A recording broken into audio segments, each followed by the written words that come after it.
Hello everyone, টিকা লাইফস্টাইলে তোমাদের সকলকে জানাই স্বাগত। তো তোমরা সবাই কেমন আছো? আশা করছি তোমরা সবাই ভালো আছো। তো চলে এসেছি আর একটা রেসিপি নিয়ে।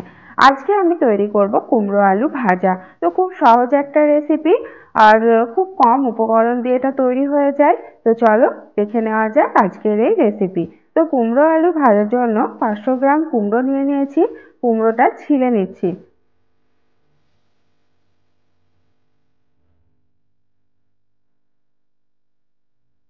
আর নিয়েছি, 5টা নিয়েছি মিডিয়াম সাইজের আলু। তো আলুটাও ছিলে নিচ্ছি।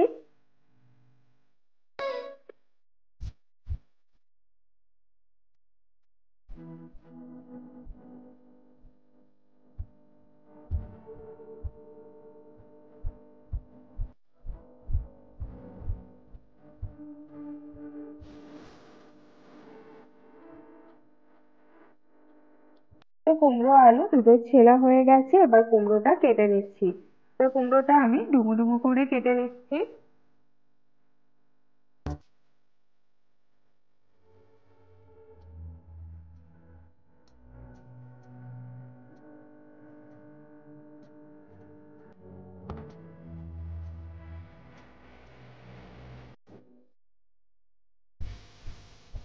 তো কুমড়োটা কাটা হয়ে গেছে, এবার আলুগুলো কেটে নেব। তো আলুগুলো আমি এভাবে ডুমো ডুমো করে কেটে নিচ্ছি।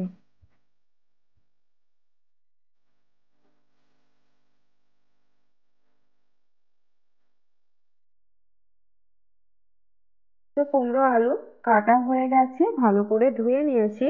আর আমি সাইজটা একদম মিডিয়াম রেখেছি।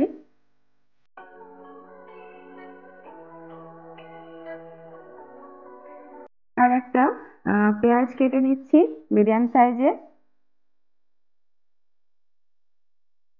আর 4টে কাঁচা লঙ্কা। তো চলো এবার রান্নাটা শুরু করি। কড়াই বসিয়ে দিয়েছি, কড়াইয়ের মধ্যে দিয়ে দেব সর্ষের তেল।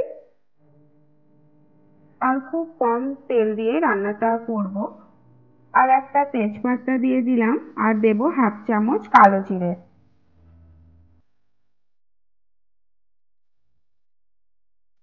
এবার এর মধ্যে পেঁয়াজটা দিয়ে দেব, পেঁয়াজ আর লঙ্কা। তো পেঁয়াজটা একদম লাল লাল করে ভেজে নেব।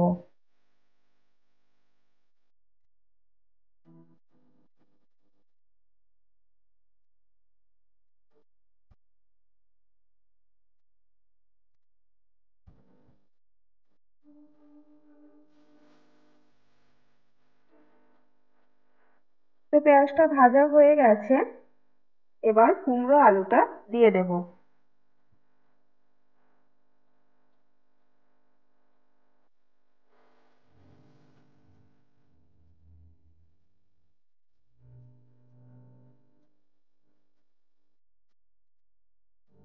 আর হাফ চামচ আদা রসুনের পেস্ট দিয়ে দিলাম। তো আদা রসুনের পেস্টটা দেওয়ার পর কয়েক সেকেন্ড ভেজে নেব, মানে নাড়াচাড়া করে নিচ্ছি। এবার দিয়ে দেব গুঁড়ো মশলা। তো স্বাদ মতো লবণ দেব, হাফ চামচ হলুদ গুঁড়ো, ধনে গুঁড়ো, জিরে গুঁড়ো আর কিচেন কিং মশলা। তো সব গুঁড়ো মশলাটা দেওয়ার পর ভালো করে মিশিয়ে নেব।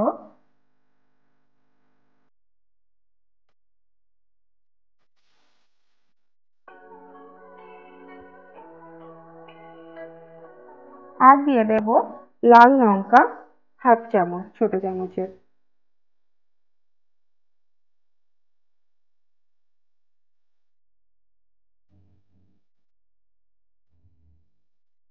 তো ভালোভাবে মিশিয়ে নিয়েছি সব উপকরণগুলো। এবার এর মধ্যে পানি দিয়ে দেব, একদম ছোট বাটি, হাফ বাটি।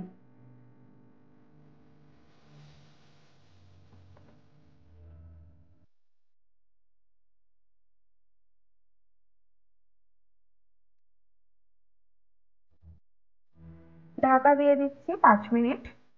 আর গ্যাসের ফ্লেমটা একদম লো করে দেব। তো 5 মিনিট পর আবার ঢাকাটা খুলে আর একবার নাড়াচাড়া করে নেব।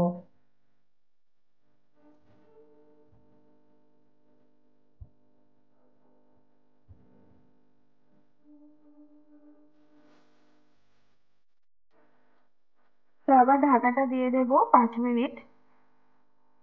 তো আবার 5 মিনিট পর ঢাকাটা তুলে নিয়েছি, আর একবার নাড়াচাড়া করে নেব।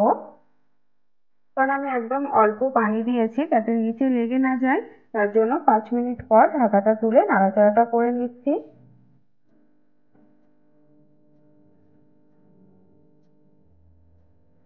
তো আবার ঢাকা দিয়ে দিলাম 5 মিনিট। তো ঢাকাটা তুলে নিয়েছি। 5 মিনিট পর আবার ঢাকনাটা তুলে নিলাম। তো এইভাবে 15 থেকে 20 মিনিটের মধ্যে রান্নাটা হয়ে যাবে।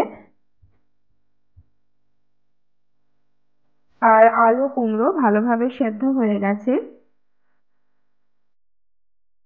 এবার দিয়ে দেব 1/2 চামচ চিনি। তো চিনিটা দেওয়ার পর আর একবার নাড়াচাড়া করে নিচ্ছি।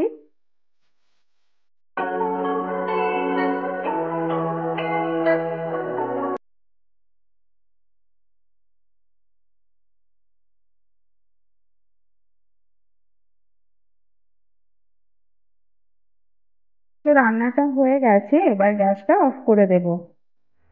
তো এইভাবে কুমড়ো আলু ভাজা করে রুটির সঙ্গে পরোটার সঙ্গে খেতে কিন্তু দারুণ লাগে।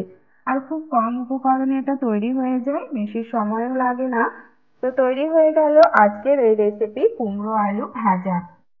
তো তোমাদের কেমন লাগলো তোমরা অবশ্যই কমেন্ট করে জানাবে। যদি ভালো লেগে থাকে তো একটা লাইক করে দেবে, চ্যানেলটা সাবস্ক্রাইব করার অনুরোধ রইল। তো চলো, টাটা।